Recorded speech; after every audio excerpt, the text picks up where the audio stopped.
Did you ever have a narcissist say, we have so much in common? Like it felt like you were almost identical. Like you were two peas in the pod. That you had so many things, your likes, your dislikes, all seemed to match up and all seemed to be the same.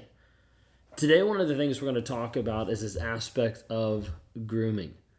Where grooming with a narcissist is a process, is a way to be able to get you to fall in love with them, to get you stuck inside a trauma bond, to get you tied to them emotionally, mentally, physically, sexually. All these different pieces happen that actually groom you to be the person that they want you to be. If you guys are new here, my name is Ben Taylor. I'm a self-aware narcissist on this channel to help provide awareness about narcissistic abuse. I'm also on here to try to help people heal, grow, and change, and to develop into the person that they're called to be. A lot of times people don't understand what narcissistic abuse is and what it looks like on a consistent basis, what it looks like in society, in regular everyday life. There are people that talk to therapists, and the therapists don't understand what it looks like. They understand the textbook. But even as I've met with therapists on one-on-ones, they normally say, I've read about this, I've learned about this, I understand it, but it doesn't look like this in real life because it wasn't something that they saw or that they understood. Now, this concept of grooming, I came aware of it a couple years ago when I was going through the book Psychopath Free. And going through the book Psychopath Free, it started to talk about 6 different ways that people groom their victims. Now, I was talking about psychopaths, sociopaths, narcissists, all those things. And it's talking through this aspect of how they groom their victims to be able to connect with them, fall in love with them, etc. As I was going through, it was a mind-blowing experience because of the fact that I was seeing the very things that I had been doing for years. The difference was in looking at it and seeing it under the title of grooming, I realized that a lot of the things that I had viewed as love and building connection was actually just grooming other people. Conditioning them to fall in line, to actually love me, to actually follow after me. And over, it started to break down my thoughts about myself, my thoughts about how I showed up, my thoughts about love and about connection. So I wanted to dive in and wanted to show you one today to be able to talk through. So if you're new here and you're not sure about this book, it's called Psychopath Free, okay, by Jackson McKenzie. The title out of it, underneath the title is Recovering from Emotionally Abusive Relationships with Narcissists, Sociopaths, and Other Toxic People. Absolutely essential book for you to be able to read, to be able to help on your healing. And one of the first chapters here, it talks about this aspect of grooming and personalized grooming, of getting someone to look and act and respond a certain way for the narcissist. Okay? The book uses psychopath and it just groups everything together. Psychopath, sociopath, narcissist, all those things, but it just uses the word sociopath, so they're not saying every single one every single time. Okay? With this one point, the one point is we have so much in common. And think of it this way. We see the world the same way. We have the same sense of humor. We're both so empathetic, constantly helping out our friends and family members. We are perfect for each other. Did it feel like there was a moment in your relationship that you guys were perfect for each other? And then now as you look back, you're like, this doesn't even look like a relationship. This doesn't even look like a friendship. This does not look like love. A lot of times we'll see a narcissist that will purposely work towards mirroring you, looking like you, becoming more like you. I would do this all the time, especially in the area of music and movies. Those are like really easy ways to be able to latch onto someone else, to be able to see, oh, this is the music they like. Hey, I like that music too. And I'd go back home and I'd listen to it.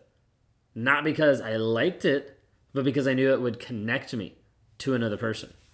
I'd be able to see over a period of time what mood they were in based on what music they were listening to, how to connect with them, how to be able to like, oh, I was listening to this as well. Like all these little nuances. And the second piece says, the psychopath repeatedly drills these points home. Oftentimes even going as far to say is we're practically the same person. During the grooming phase, psychopaths observe and mimic. They steal qualities from their victims and almost seem to become a better version of the target's personality, co-opting all of the cheerful positives without any of the burdensome emotions that come along with them. Did you ever feel like the person that you were with started to look like you, started to act like you, and you're like, it's kind of what I want. It's kind of what I think would be cool. A lot of times it is done in a purposeful and in a manipulative way. What it says here is this is all an act. The amplified, mirrored qualities are nothing more than a facade. Psychopaths don't truly feel or understand any of the things they imitate. They are able to offer a superficial and flattering copy of the victim's personality, nothing more. None of the depth, compassion, and empathy that come along with being human. Like everything else they have to offer, their copycat personalities are hollow and empty. Maybe you've seen this in the relationship where you've wondered or you've reached out or you've looked at wondering why the toxic person in your life doesn't have a hobby, doesn't have something that they actually like to do. Nothing that actually brings them intrinsic joy or like happiness. But instead, they just shift and modify. And all of a sudden, one thing that they love doing with you, they go to the next person, they absolutely hate doing that thing. Like we see this happen all over time and time. For me, it was this aspect that I couldn't find something that actually made me excited. Unless it was connected to another person. What I was getting from another person, what I was receiving, how I was getting a reaction, whatever it was. Like I couldn't really like connect with something. Like a lot of times people have hobbies that they're like, oh, I just love playing basketball. I just love running. Like I just love doing these things. Like they bring me so much joy, whatever. I couldn't tap into that. I didn't know how to tap into that. I didn't know what that even was. Frankly, I thought it was kind of weird that people like could connect with those things. I was like, okay. Like I'm doing it, but it doesn't actually bring me joy. It doesn't actually bring me pleasure. But I feel something when I connect with this person, when I interact with this person. It's all a facade. It's all a way to be able to mimic what another person has. Sometimes to try to figure out what am I missing? To try to be able to find something to fill the void, to fill the hole that I feel inside of like, why can't I actually have something that makes me happy?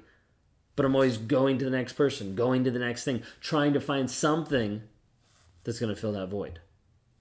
A lot of times when we talk about narcissists, we'll talk about the void. We'll talk about the thing that they're running away from, the guilt and the shame, the stuff that's like weighing them down, but also the stuff that they're trying to fill up. And the problem is trying to fill up from external will never work. And what goes on to say, the psychopath will spend most of the idealization phase listening to you and excitingly responding that he or she feels the same way as you do. You're going to see this typically a lot of times in covert relationships.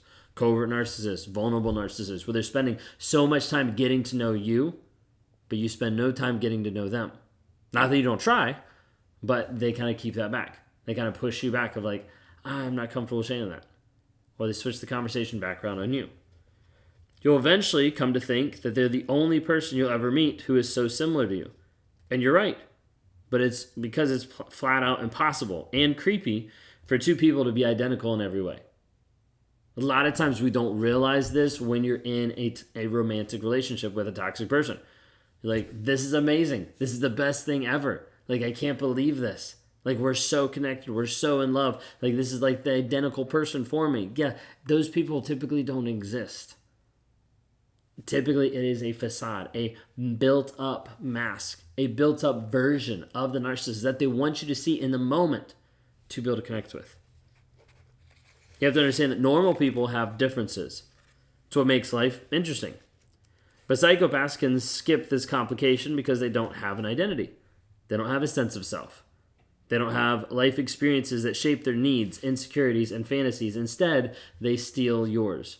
Like a chameleon, they will mimic every part of your personality to become your perfect match.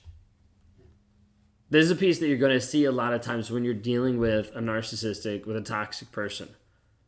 Maybe you've already seen this in the relationship where they've stolen parts of your identity and you're left not knowing who you are.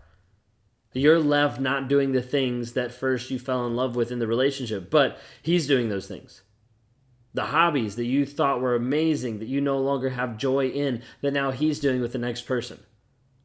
And you see these pieces get taken from a relationship to relationship to relationship, and it feels amazing in the moment, and then you're left with nothing. This is how oftentimes a narcissist builds the mask. For each person that I would interact with, I would be the same, but I would be different. For one person, I would connect with this type of music. Another person, I connect with this type of music, and so on and so forth.